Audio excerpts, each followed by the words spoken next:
জাপানে স্থানীয় সময় বৃহস্পতিবার 6.9 মাত্রার শক্তিশালী ভূমিকম্প আঘাত হানে। এরপরেই দ্বিতীয়বার 7.1 মাত্রার শক্তিশালী ভূমিকম্প আবারও আঘাত হানে দেশটিতে। যুক্তরাষ্ট্রের ভূতাত্ত্বিক জরিপ এ তথ্য নিশ্চিত করেছে। এদিকে ভূমিকম্পের পর সুনামি সতর্কতা জারি করেছে স্থানীয় আবহাওয়া দপ্তর।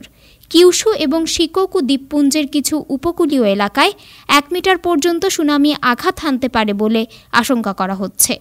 কয়েক দফা সুনামি আঘাত হানতে পারে বলেও সতর্ক করা হয়।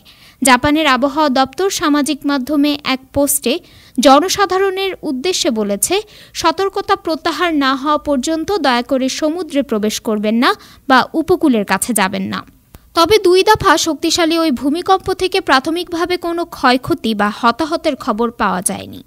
যুক্তরাষ্ট্রের ভূতাত্ত্বিক জরিপ জানিয়েছে, স্থানীয় সময় 4:42 প্রথম ভূমিকম্পটি আঘাত হানে। এর গভীরতা ছিল 33 কিলোমিটার। এটি কিয়োশোর মিয়াজাকি থেকে 29 কিলোমিটার দক্ষিণ পূর্বাঞ্চলে আঘাত হানে। প্রথম ভূমিকম্পের 1 মিনিটের মধ্যেই দ্বিতীয় ভূমিকম্পটি আঘাত হানে।